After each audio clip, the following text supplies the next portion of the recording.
morning, students. Last time we had understood short question answers till question number 3. Now we are continuing with the question answers. Question number 4.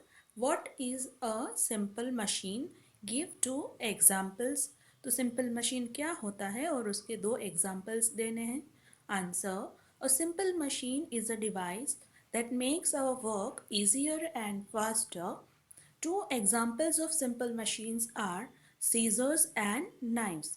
तो simple machine है वो एक ऐसा device होता है जिससे हमारा जो वर्क है वो इजी और फास्ट हो जाता है.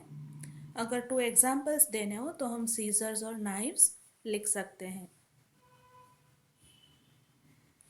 Question 5. What is energy? Why do we need energy? तो एनर्जी क्या होती है और हमें एनर्जी किस लिए चाहिए? Answer. Energy is the ability to do work. We need energy to perform activities like playing, reading and sleeping. Energy है वो काम करने की एबिलिटी होती है. हमें अलग अलग एक्टिविटीज़ करने के लिए एनर्जी चाहिए, जैसे कि playing, reading, sleeping.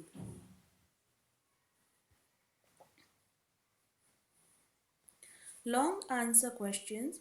Question number 1. What is force? Right the effects of force. तो फोर्स क्या होता है और उसके जो इफ़ेक्ट्स होते हैं वो लिखने हैं. Answer. A push or a pull on an object is called force.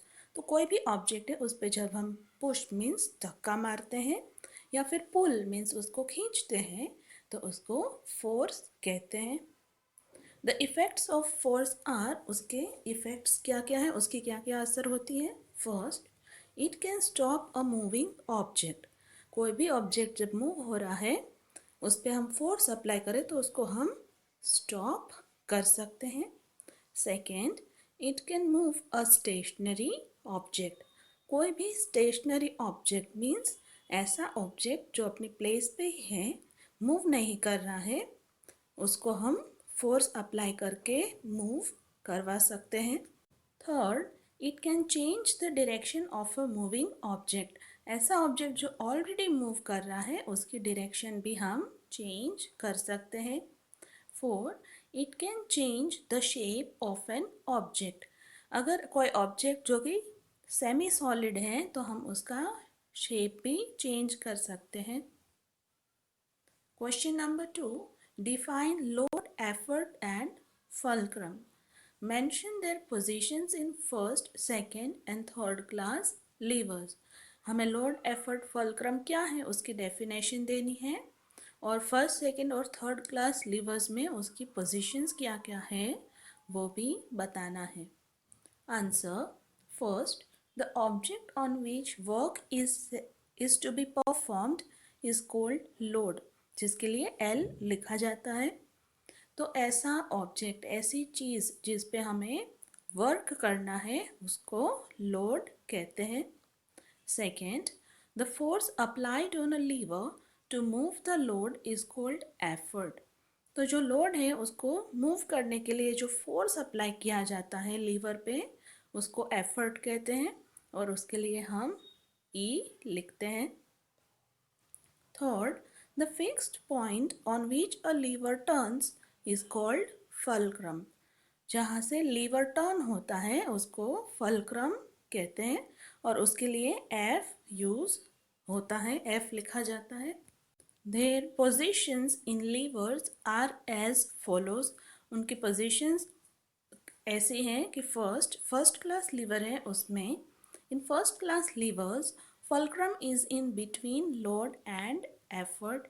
First class lever में फल्क्रम है वो लोड और एफर्ट के बीच में होता है. In second class levers load is between fulcrum and effort. Second class lever है उसमें लोड है वो फल्क्रम और एफर्ट के बीच में होता है. Third, in third class levers effort is in between fulcrum and load. तो थर्ड क्लास लीवर है उसमें एफर्ट है वो फल्क्रम और लोड के बीच में होता है. Think and answer. Question number 1.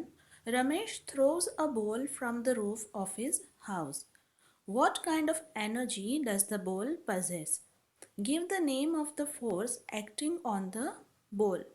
तो रमेश है वो अपने घर के रूफ से बॉल थ्रो करता है, तो तब उस बॉल में कौन से टाइप की एनर्जी होती है और जो फोर्स बॉल पे तब अप्लाई हो रहा है उस फोर्स का नेम बताना है। When Ramesh throws a ball from the roof of his house, the ball possesses kinetic energy.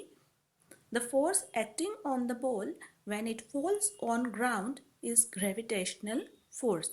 तो रमेश है वो जब भी अपने हाउस के रूफ से बॉल थ्रो करता है तो बॉल में काइनेटिक एनर्जी होती है और बॉल पे जो फोर्स तब अप्लाई हो रहा होता है वो ग्रेविटेशनल फोर्स है और ग्रेविटेशनल फोर्स की वजह से ही वो बॉल रूफ से ग्राउंड पे गिरता है। I hope you have understood the question answers. Thank you.